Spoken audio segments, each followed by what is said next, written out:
Namaste, friends, and welcome to day 11 of our 30-day meditation transformation program. I'm having fun saying that. My name is Andrew. Welcome. Today we're going to be learning a new form of meditation, still witnessing the breath, still getting all those beautiful benefits of breath awareness, but going a little more inside and a little more subtle. This time we're going to be trying to be aware of the flow of energy. This is a very traditional Tantric method of meditation, coming from one of the Tantric texts known as the Vijnana Bhairava Tantra. The Tantra means scripture or text or book or sacred writing. So whenever you hear this word Tantra, that's what it's referring to, is one of these spiritual texts. And the Vijnana Bhairava Tantra, it's a mouthful, was a beautiful text that describes 112 different yogas, 112 different forms of meditation that can bring one to liberation, emancipation, illumination. So we're going to be practicing one of those meditations today. And this is a meditation where we're witnessing the flow of energy between 2 points. One point is the heart, called Hrid Chakra. This is the heart center, the heart chakra. Not to be confused with Anahata Chakra. Anahata Chakra is the center of love. Hrid Chakra is actually the center of the spiritual heart, which they say is the seat of the soul. So we're focusing on bringing the energy into here and expelling it to what is known as the outer Dvarashanta. Dvarashanta means the point of 12 or the width of 12. And it's referring to a space that's 12 fingers below the nose. So that's 3 hands. So we place one hand at the nose, another hand at the nose, and a third hand at the nose. So it's a point somewhere around here. The idea is when we go into meditation, that's how long the breath should be. So if you're really faint and quiet and there's no fans or wind going on, you should be able to feel the breath at that point, and then it ends, no further than that. So in that space of meditation, we're going to visualize, still watching the natural flow of the breath, but we try to feel. Now at the beginning, I tell you, it will be more of a visualization or imagination until your senses are refined enough to actually feel the prana. But we try to imagine, let's say at the beginning, this point at the end of 12, inhaling up into the nose, down into the Hrid Chakra, center of the heart center, just between the nipples. Then exhaling up and out to this point of 12. So at the beginning, you're going to be visualizing with each breath, inhaling, exhaling between these 2 points. So drawing energy from this point, 12 fingers below the nose, down into this point at the heart, which would be 12 fingers below the nose into the body, this Hrid Chakra. And just feeling the breath flowing back and forth between these 2 points. And don't worry if it's a bit weird at first. A lot of these meditations, especially these very traditional meditations, especially the ones from the Vijnana Bhairava Tantra, they take some practice to get used to. But some of them, boom, they can just shoot you out and give you this space of, I don't know what's going on, I don't know who I am, this sort of shunya, this awakening. I'm completely empty. It can be terrifying. In fact, the word Bhairava is one of the words for Shiva, divine consciousness. But the word Bhairava literally means terrifying. Because when we go into this space of awakening, it can be terrifying. Because suddenly it's space. It's a space that maybe we've never really experienced. When we go into deep sleep and we lose consciousness, we go into this space. But the idea is to go into this space with no body, no mind, and being conscious. So you'll know if a meditation is really good for you, if it's going to take you very far. If it gives you a little bit of a, I don't know, something is strange about that, that's amazing. That means awakening is just around the corner. I'm not saying to look for that. Oftentimes with meditation, if we look for something, we don't really find it. It's rather we just relax into it. But I tell you, some of these meditations can give you that uncertainty, let's say, and that's a beautiful thing because the space of illumination is one that we're uncertain about, okay? Until you're there, and then it's very certain. But for now, it can be terrifying, and that's why we refer to this divine consciousness as Bhairava, the terrifying one. So we will just be witnessing this. And again, you might be imagining. You might want to imagine light or wind or sound or static or electricity. Eventually, as the mind becomes very quiet, we can actually feel the flow of prana, the flow of life force between these 2 points. And that feeling will be different for everybody. It might be like a subtle vibration, a tingling sensation. This is why I've been using these words to prepare us for this. But for some people, it might be more of a feeling of hearing it. Like you might hear the movement of air and energy, the little sparkles, the effervescence of energy moving between these 2 points. You might visualize it more. You might feel it. It might feel like... Keep your mind open. Visualize however helps you. Listen to the movement of energy however helps you. And regardless, it's another great way to focus the mind. Like with all these techniques, as we're witnessing this object of meditation, we're also aware of when the mind is leaving us. And we're noting, I'm thinking and I'm coming back. Constantly coming back to this flow of energy between Hrid Chakra and the Devadashanta, 12 finger breaths below the tip of the nose. Okay? Let's meet our new posture for today, Padmasana.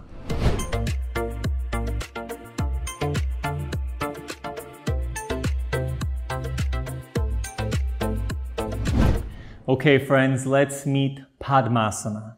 Padmasana is probably the most well-known and hardest to achieve meditation postures that there is. Everybody sees the image of Padmasana, but many people struggle to get into it. So if that's you, don't worry, you can always go with one of the previous ones.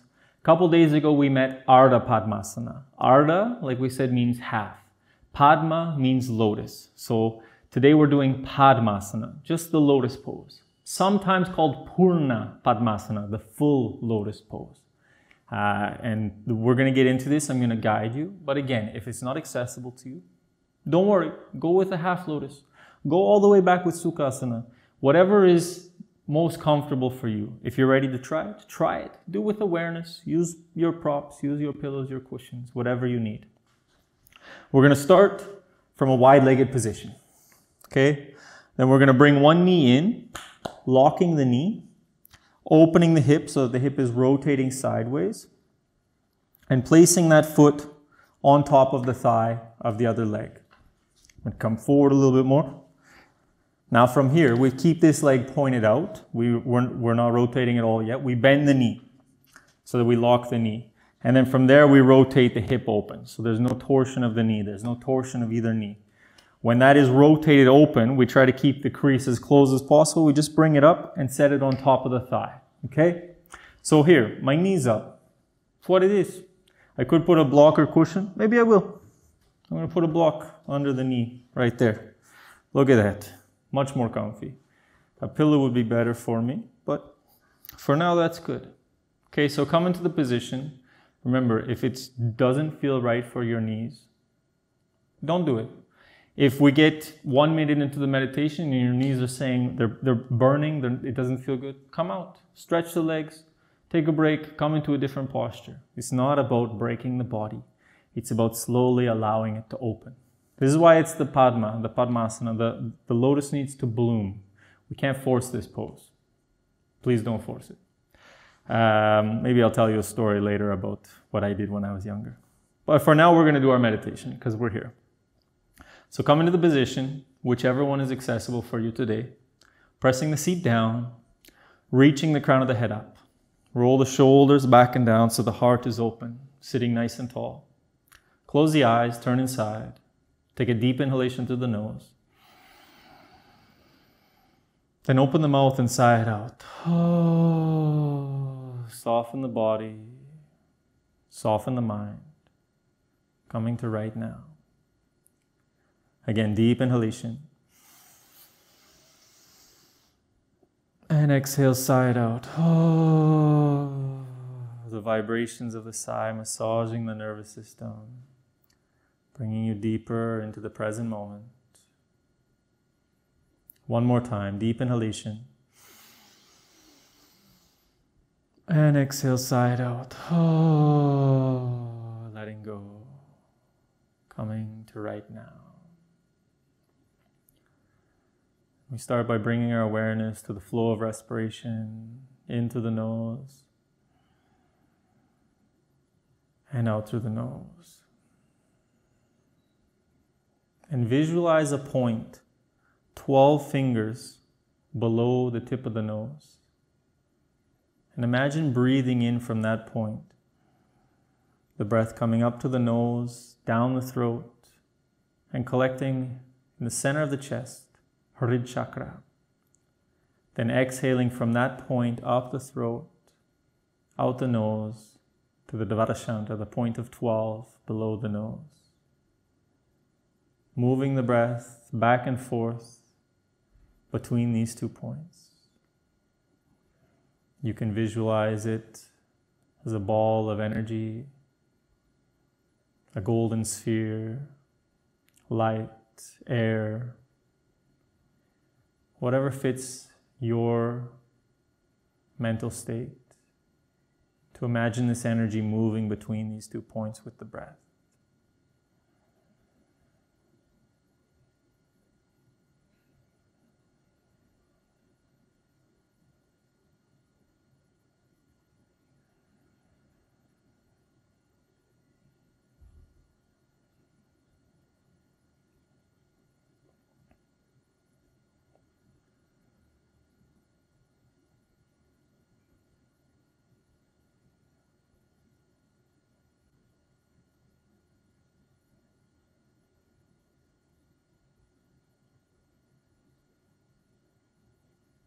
Anytime the mind wanders, gently bring it back to observing the movement of energy between Hrid chakra and the outer Dvarashanta.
Keep focusing on the flow of energy in and out.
Keeping the eyes closed, the attention turned inside.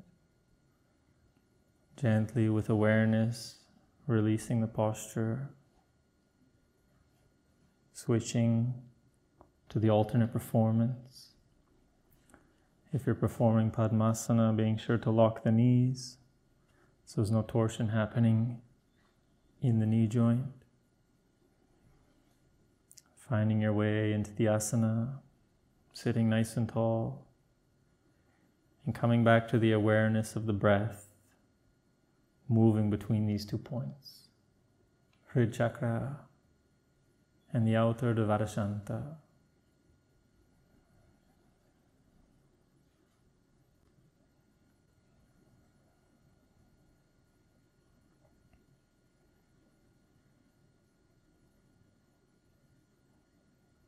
See if you can actually feel the energy moving between these 2 points.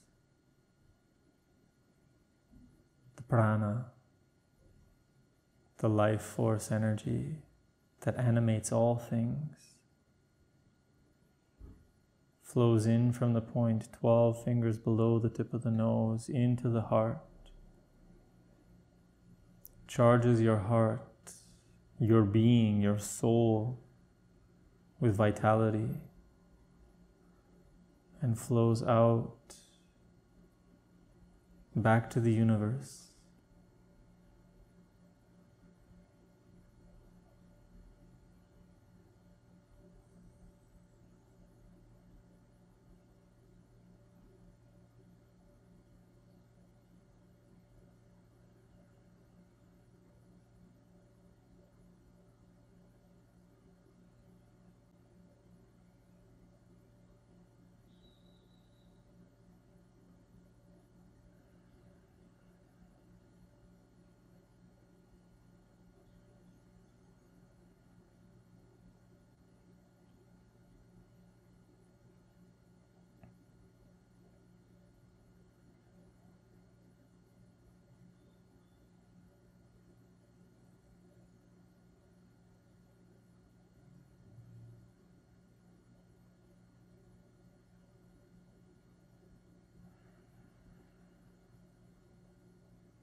Staying focused on the flow of energy. If the mind wanders, gently bringing it back.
Sitting with the eyes closed, attention turned inside.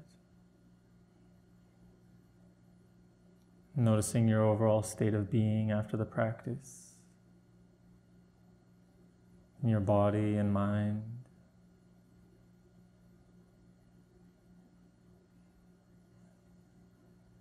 Take this final moment to express gratitude to yourself for taking the time to do this practice, to work on your health, wellness, peace of mind, your center. From your center, may you be of greatest support to those in need. May your self-love radiate onto the world around you. Take a deep inhalation into the heart. And as you exhale, gently coming back. So once again, I can thank you for joining me. Today was a more advanced technique, a more advanced posture. So if it was a little more challenging for you, don't worry. It is a challenging one. We're going to have more days to practice with it. And I'll be very interesting to hear how this meditation evolves for you over the next couple of days. Let me know how it was for you today, so you can let me know how it was for you in the next couple of days. And if you spotted Shiva, the Shiva Lingam, of course, let me know to be entered in the contest. And as always, have a beautiful day. I can't wait to see you tomorrow. Namaste.